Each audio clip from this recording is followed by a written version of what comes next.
Welcome to About Mansfield, your audio newspaper. I'm Steve Casillo with the August 28th, 2024, 237th edition. Colleen Daniel, she's out there in Studio West, and we are here with the About Mansfield news team. Coming up, as always, it's Mansfield News, Talk, and Information. And a little later in the episode, you will have a chance to win a $25 gift card to a Mansfield restaurant of your choice with our Mansfield Trivia Question, courtesy of Joe Jenkins Insurance. Let's take a look at the stories we're covering this week. Mansfield ISD top brass named as finalist for Superintendent of the Year. We talk boutique hotels in a moment with the mayor. Kindergartner transferred to new school without parental approval. MISD wants to know if you're made in Mansfield. Mansfield Police will be keeping close watch on the overserved this Labor Day weekend. And in sports, it's time for Friday Night Lights. And in the talk segment, Steve talks in studio with Olympic athletes Joseph Brown and Jacob Fincham-Dukes, who have just returned from the Summer Olympics in Paris. We are Mansfield's only source for news, talk, and information. This is About Mansfield. Hey there, it's Luke from Cool Hand Electric. Are you tired of dealing with plugs or lights that just won't cooperate? Well, don't fret. Give us a call. Worried about power outages or surges damaging your precious electronics? We've got you covered. Whether it's a whole house generator or surge protection, our solution-oriented Cool Hands are ready to tailor the perfect option that suits your needs and budget. At Cool Hand Electric, excellence is still cool. Cool Hand, Cool Hand, Cool Hand, where excellence is still cool. This is Paul Duncan with Trinity Solar Services. That's right, solar. Back in the 1960s, NASA used solar cells in their space missions. But get this, the very first solar cells were actually invented back in 1883. Solar energy has made great strides over the past 140 years, but one theme remains constant: solar works. Solar panels are the MVPs of renewable energy. While reducing carbon emissions and taking a stand against climate change, solar panels can also help to greatly reduce your electric bill. Trinity Solar Services is your sun-powered solutions, and we want to deck out your home with top-notch Tier 1 panels without breaking the bank. Reach out to us today for a complimentary quote. Trinity Solar Services is a Mansfield-based company that's all about building relationships through good old-fashioned, family-owned business values. Find us online at trinitysolarservices.com. That's trinitysolarservices.com. Navigating the ever-changing real estate market can be exhausting. At the Hornburg Real Estate Group at One West, our team of experts help make the most of your home selling goals. From the ability to bring buyers multiple cash offers, offer different ways to sell your home, and even offer pay-at-close vendors, we help you get top dollar. We have a robust marketing strategy to ensure you always have options to get your home sold in the way that makes the most sense for you. Each agent at the Hornburg Real Estate Group has been expertly trained and has years of experience behind them.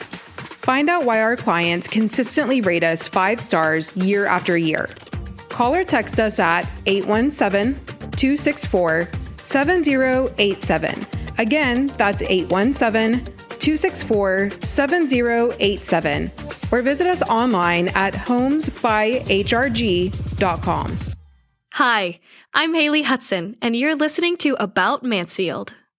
Welcome back to About Mansfield. This portion of the news is brought to you by the Grandview Event Center in Mansfield. The Texas Association of School Boards announced on Monday the finalists for its annual Superintendent of the Year award, and Mansfield ISD's Dr. Kimberly Cantu is among the top 5.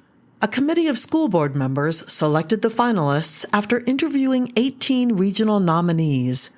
The candidates were judged on their work in improving student outcomes, fiscal management, advocacy, and commitment to innovation in education. Dr. Cantu expressed her gratitude, saying she's proud to represent Mansfield ISD and showcase the excellence of its students, teachers, and staff.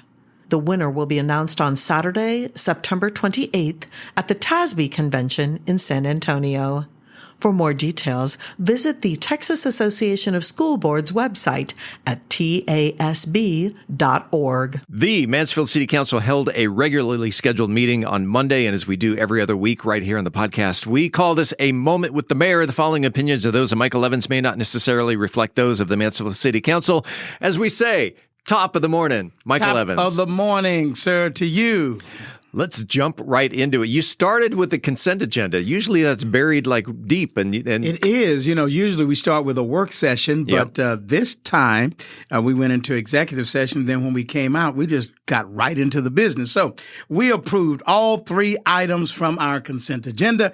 This included a resolution concerning the construction of our new animal shelter project. This is more than an animal shelter. It's an animal shelter. It's a place for caring for animals. I mean, you're going to have sit-down areas so that the prospective adoptive animals can meet their new owners. I mean, it's going to be great. And also the expansion of the service center. So these are 2 projects that we are very excited about. I mean, it's been a long time coming, and we're inviting our Mansfield community really to join us for our groundbreaking of the new animal shelter on September the 16th at 11 a.m. We've been doing a lot of groundbreaking here lately, sir. That's right. And then this is really interesting. A new nature preserve's coming to Mansfield. Yeah, it's a big thing. Our council, we actually made an announcement and showed an exciting video about a 100-acre nature preserve that's coming to Mansfield residents. Now, here's the deal. I don't want to give away all the details, but I want folks to stay tuned because, we always hear about development in our city, and that's a good thing.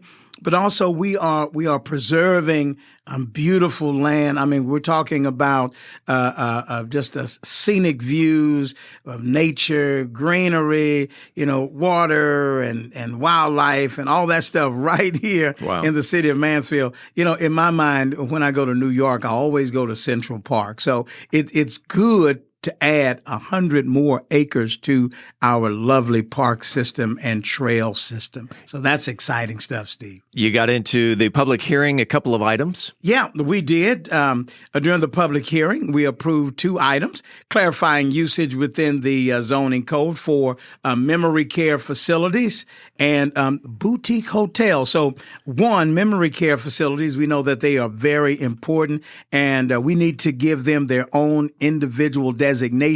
And in regard to boutique hotels, I mean, this gives us an opportunity to actually have maybe a boutique hotel in the downtown area. So from 10 rooms to 100 rooms, but we're making downtown a premier place to visit. So listen, if we're going to do that, let's give folks a good place to live as they go and enjoy all the goodies that we're going to have in the downtown area. Can I throw out a little piece of trivia? Give me some. Okay, this is a did you know? Did you know that the first hotel in Mansfield was owned by Julian Field and his wife Henrietta back in the 1870s, the first hotel they operated an inn on Broad Street. Look at there. You know what? There's nothing new under the sun, isn't it? Nope. I tell people all the time, with a city as old as Mansfield is, be careful about saying this is the first time you've done anything. That's right. So, that's right. Hey, that's good trivia, buddy. I'm going to write that down so that I can win that $25 gift card. There you go.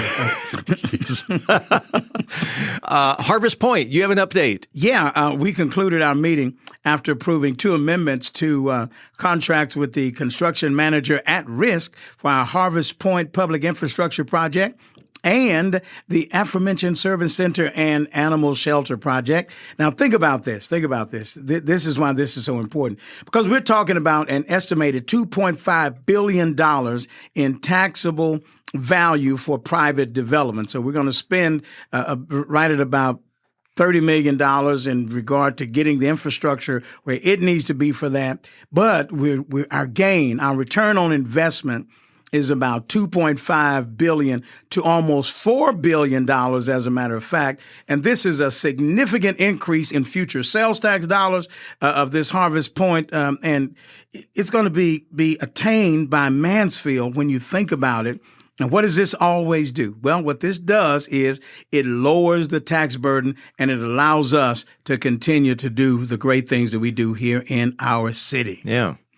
You had an update on Trinity Metro. Things are going well. Things are going very well with Trinity Metro Rideshare. Of course, we know that it's a pilot program, and guess what? Folks have been taking advantage of it. We've got our on-time percentages have been in the high 90s, and also we're looking at about 350 plus trips a month. Wow. Yeah, wow is right. And we are approved to have up to 5 vans. So we're looking at adding more vans and more riders. So it's a good thing. I look forward to trying it. I'm going to try it out next week. All right. I promise. All right. We're looking forward to you doing that. You concluded the meeting with the 2025 budget. Yes, City Council heard the fiscal year 2025 budget presentation, which focused on, again, lowering the tax rate by 1.4 cents, increasing the homestead exemption by 2%, and continued reinvestment in our infrastructure. And the budget also includes new positions that will be added to our police department, growing, and firefighters, growing, as well as needed capital for our public safety team. Now, at the next meeting, Steve, it's going to be very important. City Council is actually going to vote on this budget. So we're hoping that folks will tune in or come and be a part of it and see where your tax dollars are going. And we're continuing to do the work. And as we have continued to say, the plan is working, sir. The plan is working. It is. The plan is working. That, my friends, is what we call a moment with the mayor. That is Mayor Michael Evans, as we do every other Tuesday morning right here on the podcast. And Mr. Mayor, go forth. We'll see you in a couple of weeks. I'll see you in a couple of weeks. And you do the same, buddy. Bye-bye. In what seemed like the start of another typical school year, the Cannons took their kids to meet the teacher night at Norwood Elementary. Their son was excited to meet his kindergarten teacher, set up his desk, and drop off his school supplies. But just a week after their son's first day, the Cannons received an unexpected call from the school principal. Overcrowding in the kindergarten class meant their son would be transferred to another campus with just 2 days' notice. Their son was sent home with the same supplies they had just brought to school. The father, Jesse Cannon II, voiced concerns about the impact on his young son's sense of belonging and the fact that his son's newly assigned school, Spencer Elementary, is 8 miles away in Grand Prairie, while Norwood Elementary is just 6 minutes from the Cannons' home. Cannon questioned the lack of communication and transparency from the district, especially regarding transportation and the potential separation of his children. Mansfield ISD responded, stating that 13 students were transferred to maintain the state's mandated student-to-teacher ratio of 22-1. The district assured parents that transportation and before and after school programs would be provided for those affected. Cannon, a former student of Mansfield ISD, plans to continue advocating for his children and other families facing similar situations. He hopes to address the district's transfer process at the next school board meeting, emphasizing the need for better communication and planning as the area experiences rapid growth. And you know, Colleen, Mansfield ISD touts that district graduates leave high school life, career, and college ready. The district's Made in Mansfield alumni are achieving incredible things, from winning industry awards to earning Olympic medals, which we'll hear about later. If you know a Made in Mansfield alum who has achieved great things in life, the district wants to hear about them and has created an online form for you to post about their after-graduation journey. Your story may be shared on social media, the district website, the district magazine, or other MISD communication outlets. To find the online form, head to Google and type in the keywords Mansfield ISD Made in Mansfield. It may not be a bad idea to put Made in Mansfield in quotes. In a move to combat impaired driving ahead of Labor Day weekend, the Mansfield Police Department is teaming up with Mothers Against Drunk Drivers, Texas staff and volunteers for Saturation Saturday. This coordinated effort aims to save lives by stepping up enforcement against impaired driving during one of the busiest travel weekends of the year. MAD Texas encourages everyone to plan ahead. If you're going to drink, designate a sober driver, use a rideshare service, or take public transportation. Remember, impaired driving doesn't just risk your life, it endangers everyone on the road. The consequences of a DUI can be life-altering, from legal penalties to the loss of lives. Friday Night Lights starts this week, and we'll talk about it because sports is next. Are you ready to create unforgettable memories? Picture this: an enchanting event venue nestled amidst breathtaking landscapes with panoramic views right here in Mansfield. The Grandview Event Center is the perfect setting to bring your vision to life. From intimate gatherings to large-scale extravaganzas, the Grandview has flexible spaces to accommodate any occasion, be it a graduation or school function, art exhibition, or birthday or anniversary party. Book your next unforgettable experience at thegrandviewmansfield.com. That's thegrandviewmansfield.com. The Grandview Event Center, where memories are made and dreams become reality. Book your event today. I'm Philip Washington, Chief Investment Officer of Stonehill Wealth Management and host of the Wealth Building Made Simple podcast. First book I read in college was Rich Dad, Poor Dad, and it changed my life. And since then, I've read tons and tons of books on money. And what I've done is taken those lessons, simplified them, and I talk about those lessons on my podcast, Wealth Building Made Simple. So come hang out with us. We're on every major platform, Apple Podcasts, Spotify, and on YouTube, Wealth Building Made Simple. At Methodist Mansfield Medical Center, we've been caring for our home team for over 15 years.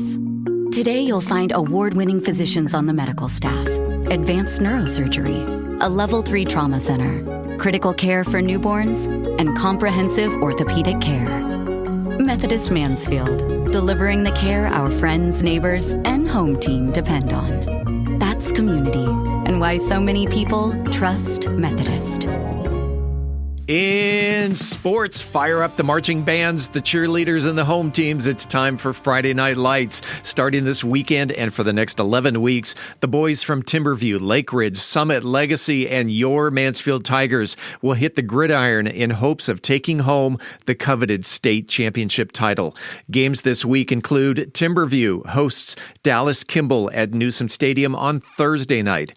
Under the Lights Friday night, Lake Ridge plays Frisco Reedy at Newsom. Legacy hosts Justin Northwest at R.L. Anderson. Summit travels to Louisville while your Mansfield Tigers hit the road to Mesquite. All games, home and away, start at 7 p.m. If you have a comment about the show, the news, whatever's on your mind locally, the good, the bad, the ugly, doesn't matter, you can reach out to us by voicemail at 817-435-2938. Again, that's 817-435-2938. 2938. By the way, if you listen to About Mansfield on Apple Podcasts, if you don't mind doing us a favor, take a few seconds and leave us a 5-star review. The higher our ranking, the easier it will be for future listeners to find our podcast. We appreciate it, and thank you in advance. This coming Saturday, August 30th, is National Beach Day. Nothing beats a warm day at the beach. The sun on your skin, the sound of the waves, the joy of building sandcastles with your toes in the sand. Whether you're looking for taking a dip in the sparkling sea or just lounging on your towel, it's the perfect way to relax and soak up some summer fun. But today isn't just about enjoying the beach. It's also about making sure these beautiful shores stay clean and safe for everyone. And that's right, it's a day to celebrate those sun-kissed memories, yet raise awareness about the importance of keeping our beaches pristine.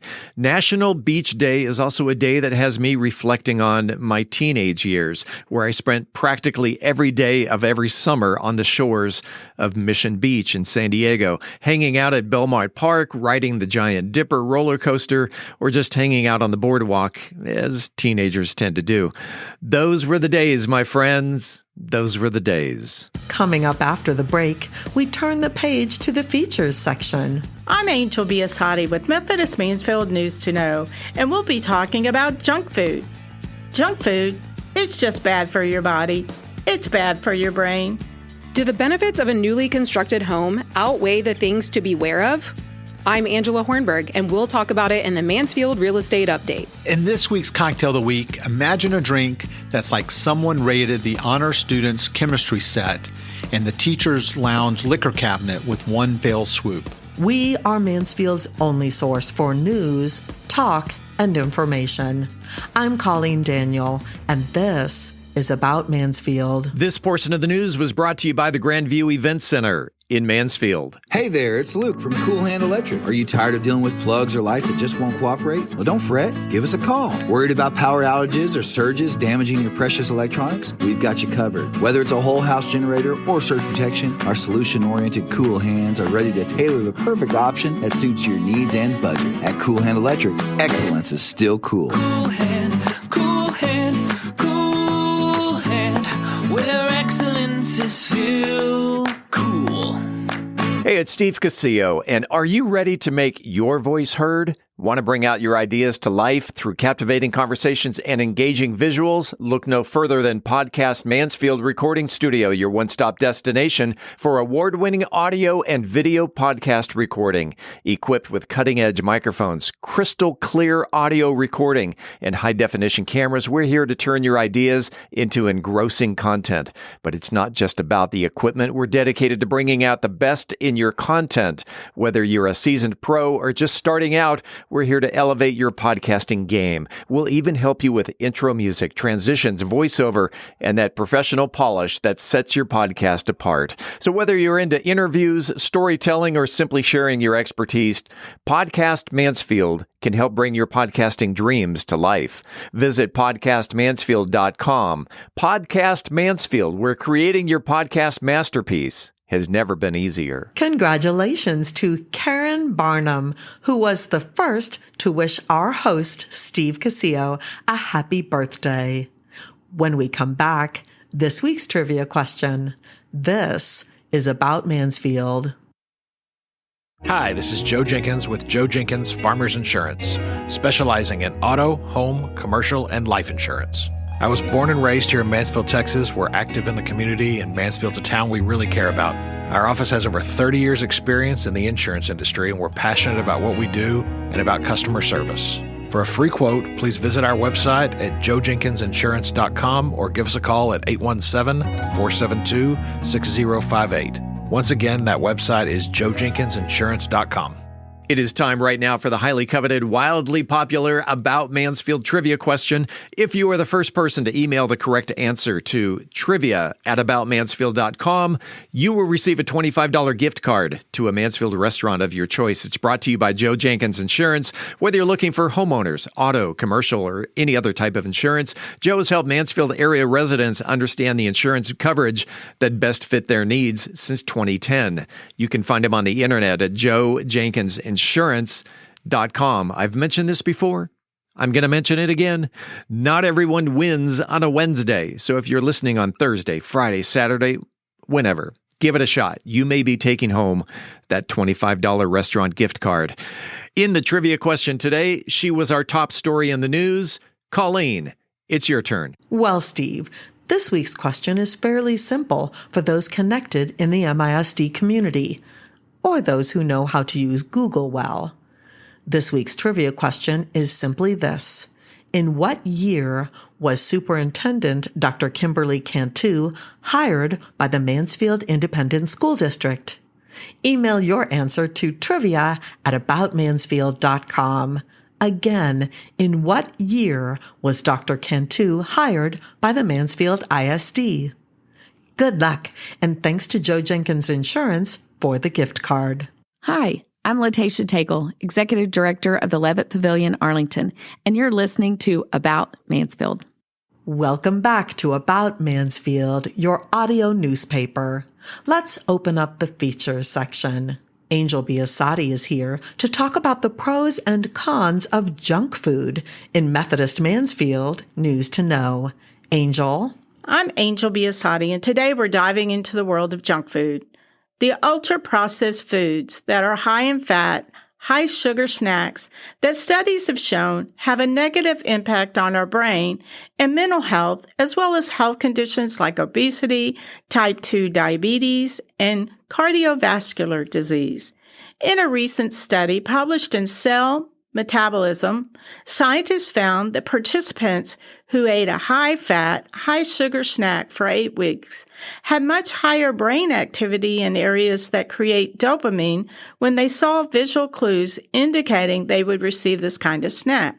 Dopamine is a neurotransmitter that influences motivation, learning, expecting, and experiencing rewards. These are the similar effects of what people experience when using nicotine, alcohol, and other addictive drugs. The researchers also found that eating high-fat, high-sugar snacks affects how participants learn. Another study from Australia found that eating a breakfast high in saturated fats and added sugar was associated with reduced performance on learning and memory tests. In comparison, people who ate healthy did not see declines in their performance. Ultra-processed foods, while they might taste good, have found to have a negative impact on our mental health, and several studies find that diets high in fat content and sugar increase the risk of depression, anxiety, and sleep problems. So instead of that high-sugar, high-processed snacks, try fresh fruits and vegetables, or nuts and seeds. And don't forget to drink plenty of water. Your mind and body will thank you for the nutrients.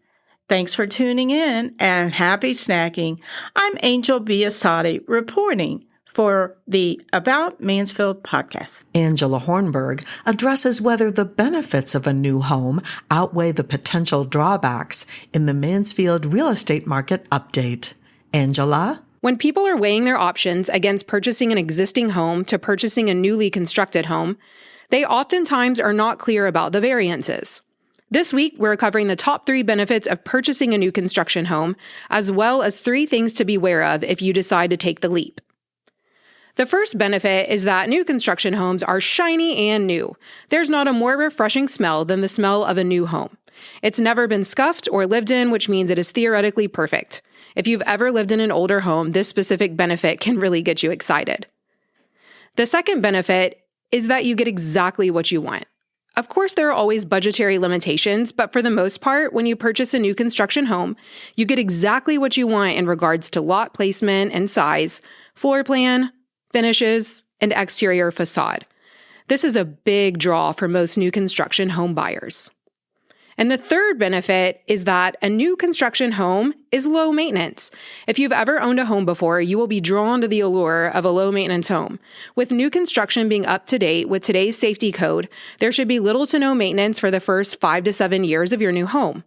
There's also the added benefit of energy efficiency too. Now, once we get past those wonderful benefits, there are some things to be aware of if you decide to purchase a new construction home. New construction prices are higher than existing home prices, and the homes are not sold as frequently. So if you decide to sell in a quick timeline, you could be competing with a builder. So that means when you purchase a new construction home, you really want to be confident you are going to be staying for at least 5 years. Beware of purchasing a home without an agent. Buyer's agent's job is to protect your best interest, act on your behalf, which comes in really handy when it comes to dealing with builders. Skilled buyer's agents know what can and cannot be done, from contract negotiations to being your advocate if and when things go wrong during the construction process and final walkthrough. And the third thing to be aware of is just because the home has passed a city inspector's inspections to close out permits, that does not mean the home should not be professionally inspected. Builders are only as good as their subcontractors, and not all pieces of the building process are checked out by a builder. Always, always, always have your new construction home professionally inspected by a Texas Real Estate Commission inspector prior to closing. Reporting for the About Mansfield podcast, I am Angela Hornburg, broker with One West Real Estate. Shaken or stirred, you know it's going to be good as Brian Certain achieves success over and above the expected level in the cocktail of the week. Brian? This week's cocktail of the week is the Overachiever. The Overachiever cocktail stands out in the world of mixology much like its namesake does in the classroom. This intricate, multi-ingredient cocktail embodies the spirit of those who go above and beyond in their pursuits, making it the perfect libation for celebrating academic ambition and the start of a new school year. While the overachiever doesn't have decades of history behind it, it's a modern creation that creates the perfect zeitgeist of our achievement-oriented culture. Likely developed in the last few years by a creative mixologist with a penchant for complex flavors and perhaps a few AP classes under their belt, this cocktail represents the pinnacle of craft cocktail innovation. Why is it perfect for back to school? Well, number one, it's complex. Number two, multiple ingredients, which represents the diverse skills and subjects that the kids have in school. It's a challenge to make, reflects the extra effort required to excel in school. It's an impressive presentation, like a stellar report card, it's sure to impress. And the layered flavor symbolizes the depth of knowledge gained through study. But don't worry about taking notes as I'm giving out the ingredients and instructions. They'll always be posted on bourbongospel.com. So sharpen your pencils, and here are the ingredients. 1.5 ounces of gin, a 1/2 ounce of elderflower liqueur, 1/2 ounce of yellow chartreuse, 3/4 of an ounce of fresh lemon juice, 1/2 ounce of honey syrup, 2 dashes of orange bitters, 1 egg white, ice, lemon peel, and a sprinkle of edible gold dust for garnish. Now, how do we make this beautiful, overachieving cocktail? In a shaker, combine the gin, the elderflower liqueur, the yellow chartreuse, the lemon juice, the honey syrup, the orange bitters, and the egg white. Dry shake this. That means without adding ice. Vigorously for about 15 seconds to emulsify the egg white. Now add the ice to the shaker and shake again for another 20 seconds.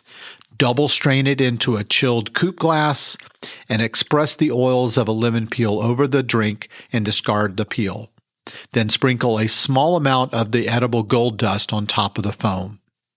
The Overachiever cocktail is a testament to the pursuit of excellence in every sip. The gin base provides a strong foundation, much like a solid educational background. The elderflower liqueur and the yellow chartreuse adds layers of complexity, representing the diverse subjects mastered by high achievers. The lemon juice adds a tart note, reminding us that the path to success often includes challenges. The honey syrup sweetens the deal like the rewards of hard work. The egg white creates a luxurious texture and impressive presentation, symbolizing the polished nature of top performers. And finally, the gold dust on top represents the gold star of achievement. So here's to another year of striving for greatness, pushing boundaries, and occasionally indulging in a cocktail that's as complex as a doctoral thesis. May your mind stay curious, your goals remain lofty, and your glasses be filled with the intricate flavors of success. As always, I'm open to hear your take and your input. You can reach me at brian@bourbongospel.com. And until next week, as Mark Twain said, too much of anything is bad, but too much whiskey is barely enough. Reporting for the About Mansfield podcast, I'm Brian Certain. We're back in 60 seconds with Steve's follow-up interview with Olympic athletes Joseph Brown and Jacob Fincham-Dukes. Imagine a city where innovation knows no bounds, where dreams take flight, and the future unfolds before your very eyes. Welcome to Mansfield, a beacon of growth and a testament to vision. In the heart of Mansfield, a remarkable transformation is underway. But it's not just about the physical landscape. It's about the spirit that drives us forward. A spirit of collaboration that bridges cultures, a spirit of entrepreneurship that fuels prosperity, and a spirit of community that binds us as one. Mansfield is more than just a place. It's a canvas where diversity paints the picture of progress.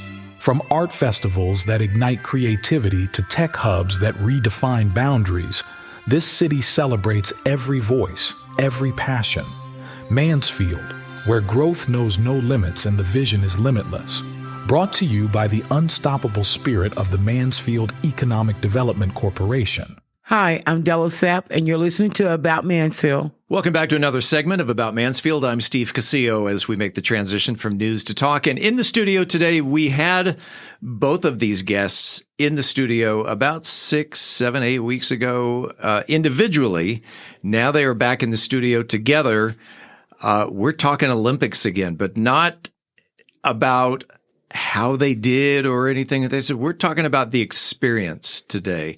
We welcome back to About Mansfield, Joe the Thrower Brown. Welcome back. Thank you. Representing Team USA. Yes, sir. And representing Team UK, Jacob Fincham-Dukes. See, I got the J right this time. Absolutely correct, yeah. And who competed in the long jump. To the listeners, if you want to know how they did, there's this website called Google, and just look up their names, and you can find out how they did. Again, the reason we asked to have you back was to find out about the Olympic experience. First of all, the two of you have never met, yet you both compete in track and field. Mm-hmm. Yeah, correct. Were you able to, I think this is kind of an obvious yes, meet some new people in not only in your own long jump or discus, in the track and field arena, were you able to meet some new people? And yeah, I met lots of people. I met lots of like my teammates, the Team USA people, and then I met a lot of people from other countries and like in discus. But I don't know if I met anybody else from like other countries in other disciplines. So when you go into discus to compete, you don't know everybody that you're competing against. No, I don't know them personally. I know a lot of them, but I don't know. I don't know all of them. You know the names, but you have not met them until you actually get to the. And same with the long jump. I mean, I'd known a lot of guys in the long jump previously because I'd been to like other championships where they've been there, and actually a few of them I'd known growing up from like junior stuff. Yeah. Plus being European, a lot of the guys competing there were European as well, so I kind of had that connection. And I've been living in the USA, so I've met a lot of the USA guys as well. So I kind of had a bit of both in terms of knowing people. We should also mention to the listeners that, yes, Jacob does have a British accent. He competed for Team UK, but does live, and for the past couple of years, right here in Mansfield. Yeah, I mean, I've lived my whole adult life in the USA from like 18 to now I'm 27. So oh, wow. I've been here a while. Okay. And Joe, you're the elder statesman, but you're 28, is that correct? Yes, 28. And you're both married. Mm-hmm. Okay. They're shaking their heads. Yes. Let's go all the way back. You arrived in Paris for the opening ceremonies? Yes, he got there a little early. I wasn't at the opening ceremonies. So GB had set us up a holding camp outside of it, just so we weren't in that high, intensity environment to start with. We were in a much more relaxed atmosphere. We could focus on our training, getting ready. So I was there from the 21st to the 1st. It's called like Saint-Germain-en-Laye, which is like 20 miles, just kind of outside where everything was happening. So I didn't get to go in the opening ceremony, but watched it on the TV. Joe, were you there in time for the opening ceremonies? Yeah, I was there. I got there, I think, the day before opening ceremonies. So I got there the 25th, I think, and the opening ceremonies was the 26th. Rode the boat down the Seine? Rode the boat and did all the things. Sat in the rain for about 4 hours. That's right. It did rain that day. It rained the whole time. The entire boat ride and then the whole time in the stadium. How much of the opening ceremonies did you get to take in? Obviously, you're on the boat. You're down the river. Are you aware of the other events that are going on around you? I don't even know. Yeah, I don't know what happened during the opening ceremonies. I need to go back and watch it because I don't know what I missed. But like we were pretty much like we were going down the river and we like would see. At first, we were passing all the teams that were going the other way, like towards the opening ceremonies, right? Because we had to go like backwards first and then turn around. So we were like one of the last boats to leave, and so we passed like a bunch of the other teams, and they were all like waving their flags and chanting and there stuff. There go the Americans. Yeah, and so we saw all that, and then we finally turned around, went the correct way, and then we passed like all the big monuments and the cool buildings and all that stuff. And then there was people in like bleachers, like at certain checkpoints, and they were all like screaming. They had like screens for them to watch. And then there's people set up on the bridges, and they were all screaming and cheering. And then so there was only like, we got to a certain point where there was like the dancers, and there was the screens that were showing like what was actually happening like for the ceremonies. So we kind of saw a little bit, but we didn't really see much of anything. And then you wound up in the stadium in the shadows of the Eiffel Tower. Is that right? Yeah, that was like the coolest part. It was super epic. The coolest part. Yeah. How many days after the opening ceremony? So August 26th. What days did you compete on for the qualifying round?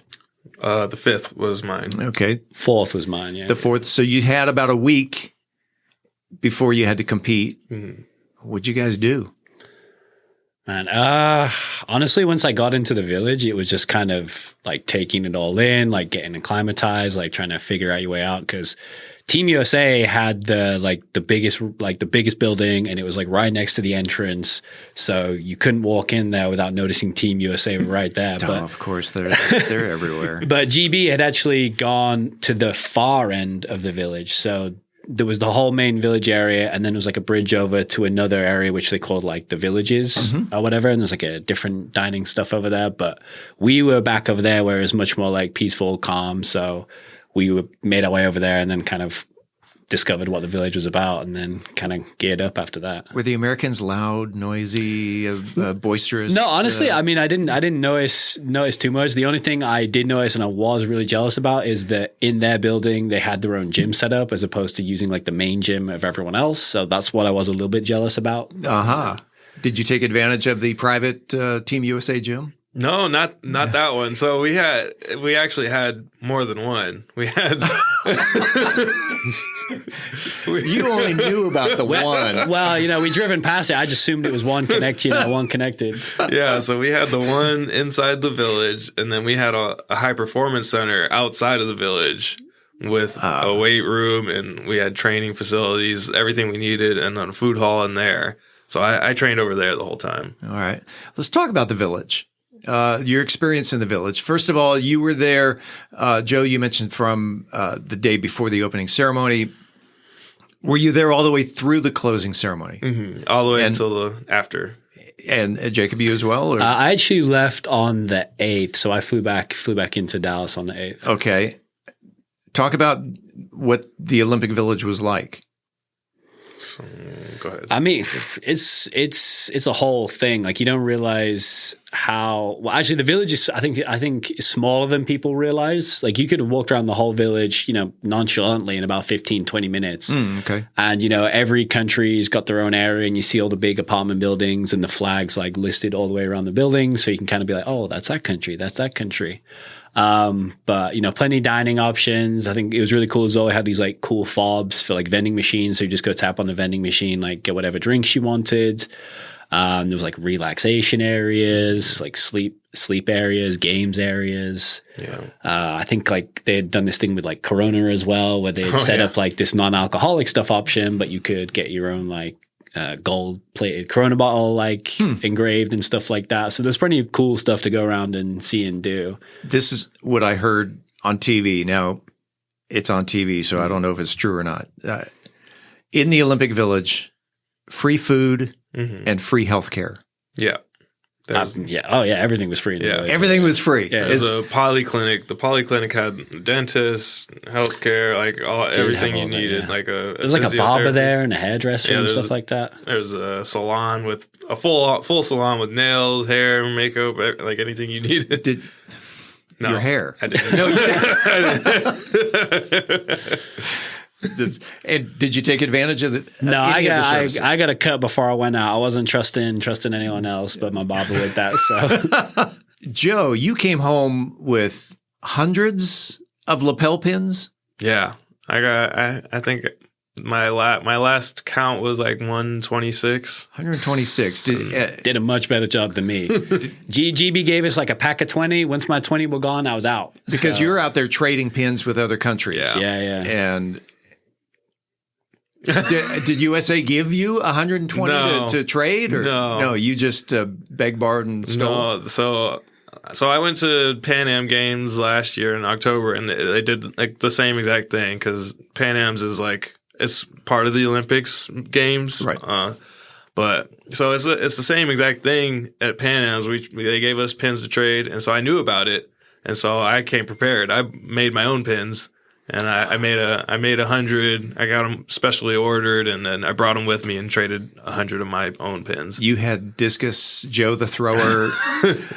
Did you bring me one? I did not. No. Oh, man. See, he's thinking ahead. That's clever. That's really clever. That's not bad. That's very well done. I had to maximize mine. Like I wanted to go and get the ones from like the smallest countries I could find because I only had a limited amount. So I'm like, the smaller the country, the less athletes, the rarer those pins would be. So that's kind of how I was handling trying to trade. You're thinking eBay, and I just wanted to say, like, I've spoken to someone from this country and interacted with them because when are you ever going to get to? I spoke to people from Uzbekistan. When am I ever going to get to do that again in my life? Do you, of the pins that you collected, do you have a favorite pin?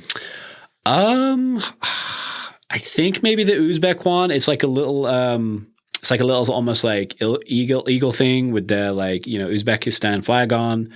And like I said, I know there was only a few of those athletes even there. So it was really cool just to like grab and, be like, oh, can we trade straight away? Because that's what I was keeping my eye out for, like the smaller countries. And in doing that, did you have to start like real early in the Olympics? Because like you said, they only have a few. No, I mean, athletes. it was just like kind of randomly seeing, because obviously people are on completely different schedules and doing completely different things. So it was just like taking the advantage of seeing someone that you wanted to trade with when you could. Like that's all you really could do.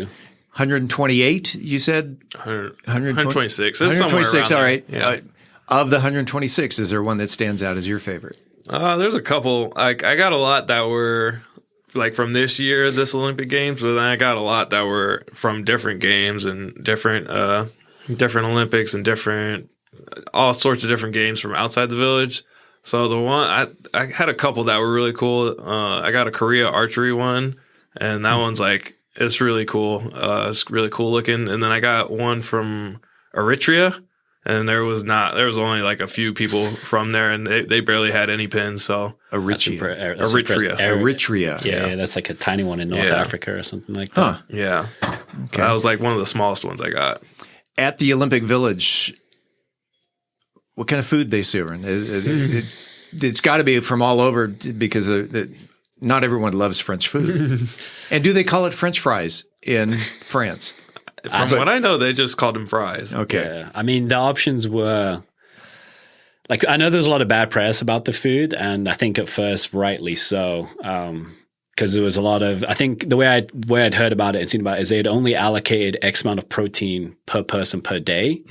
Did not allocate that correctly. So I think within like the first week of people being there, like there wasn't enough food. A lot of the food, their option, because they're trying to be more like environmentally friendly, was like catered to like healthier, like greener options. So there wasn't enough calories for people.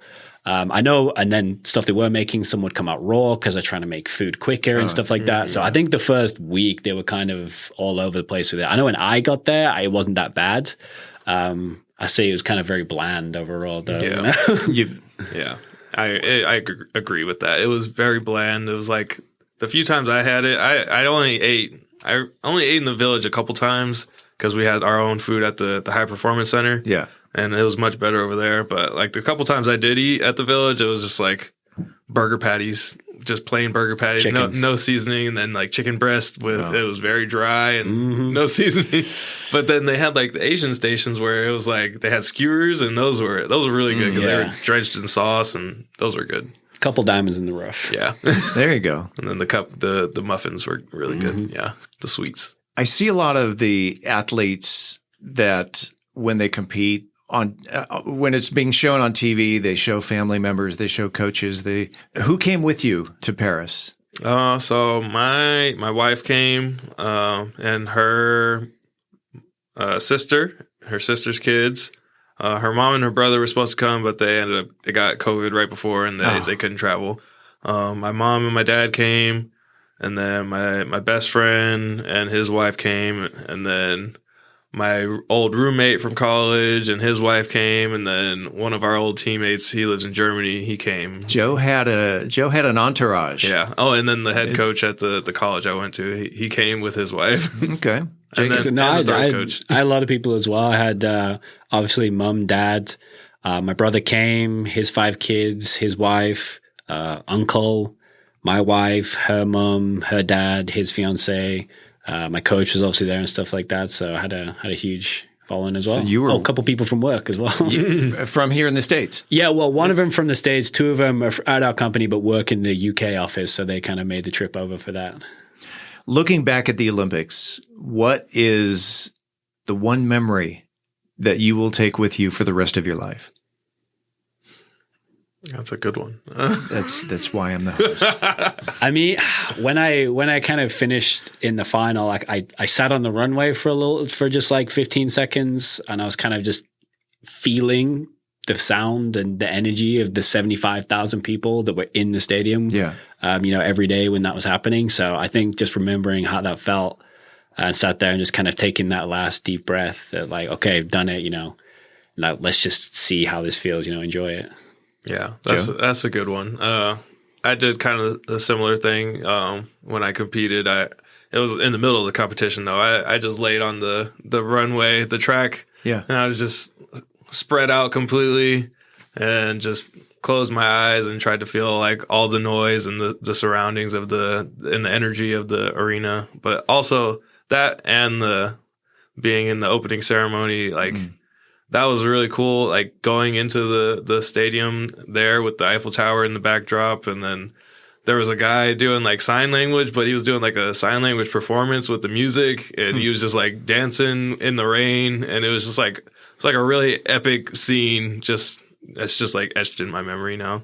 Nice. The two of you got to compete in the Stade de France, which holds, would you say, 75,000 people? Yeah, I think that was about it. Yes. As opposed to the arenas, the smaller venues, even the makeshift stadium for volleyball, the stadium where rugby, soccer, and then eventually track and field was played. So your center stage was a much bigger venue than the other events taking place around the city. Did that play into butterflies or nerves? I don't think so. I mean, not for me. No. It was like more just the whole experience as a whole was what was playing into the nerves for me, and just like being on that stage. It wasn't really, when I got out into the arena, it was like, oh, this is cool. And like the butterflies kind of went away when I got out there. It's not just another arena though, is it? I mean, I know you've competed in several arenas, but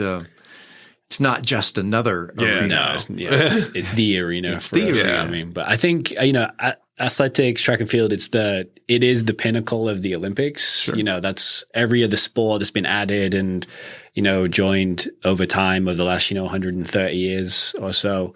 And it was in the original one back in ancient Greece. It's kind of what it's built around. So it's what people pay most attention to.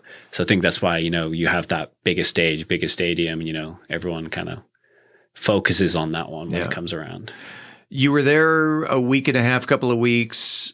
You competed on a couple of days. There was some training going on, but you weren't constantly 24/7 training, competing. Did you have a chance to go see any of the other events, especially now since you were competing in the Stade de France? Did you get out to the other venues and perhaps see gymnastics or swimming or any other sport? Yeah, so we had a program for the athletes. We could go to one different discipline event per day, and so I went to one of the gymnastics like early rounds before I competed, and they had France. They had like a team competing, and then I think Canada and China, maybe somebody else, but France was competing, and so the stadium was packed. And they were just going nuts and chanting and singing the whole time. And then after I competed, I went to breaking, the women's final. Breaking? Yeah. And how'd the women do? We didn't have anybody make it to the final, but the women, like, it was insane. They had us like on the floor seats for the athletes, and we were like right next to it was pretty much like this. We were right next to the stage. Okay, the big story for breaking women. Did you see the Australian? No, she was out before I got there. Rightly so. Yeah. They kicked her out before you got there. But it was cool, yeah. Did you get to see Jacob? No, unfortunately I didn't. Just based on the time frame that I was in the village, like I said, I got there like the 1st, and then I was competing in the qualifier on the 4th. So, I wasn't wanting to waste a bunch of energy going around, because you kind of had to travel like 15, 20 minutes by, various means of transportation to get to the other places. Plus it was hot. So like, I'm not going to waste a bunch of energy and, tire my muscles out a couple days before the competition. Yeah. And then, the final after the 4th was 2 days later on the 6th. So the 5th, I'm not doing anything. That's fully relaxing. The 7th after the final, like, I'm with my wife, we're doing stuff in Paris. And then I was leaving on the 8th. So I didn't really get the greatest time frame to try and go see other things, but watched plenty on, the TVs and stuff that were around, but didn't get to actually watch it in person, unfortunately. We're talking with discus thrower Joe Brown and long jumper Jacob Fincham-Dukes. Just a couple of ordinary Mansfield residents doing extraordinary things. And we will continue the conversation next week, where we will talk about the sights of Paris, cultural differences, and what's in store for these two young men. In the meantime, this is the place where you will hear the latest Mansfield news, talk, and information. Until then, don't forget to like, follow, subscribe, share, love, or support this podcast if you haven't already, so you never miss an episode. It's free and it's easy. Head on over to our website, aboutmansfield.com. Enter your email address right there on the homepage. We will never, ever, ever send you any spam. We promise. About Mansfield is recorded at Podcast Mansfield Recording Studio. Hosts Steve Casillo and Colleen Daniel. Moment with the Mayor feature Michael Evans. Methodist Mansfield News to Know Angel Biasatti. Mansfield Real Estate Market Update Angela Hornburg. Cultural Arts Calendar Tim Roberts. Cocktail of the Week Brian Certain. Post-production editing, mixing, and mastering Steve Casillo and Andrew Miner. This podcast is copyrighted by Podcast Mansfield Recording Studio for the private use of our audience. Any other use of this podcast without written consent is prohibited. We thank you all for listening on behalf of the entire news team. I'm Steve Casillo, and this is About Mansfield.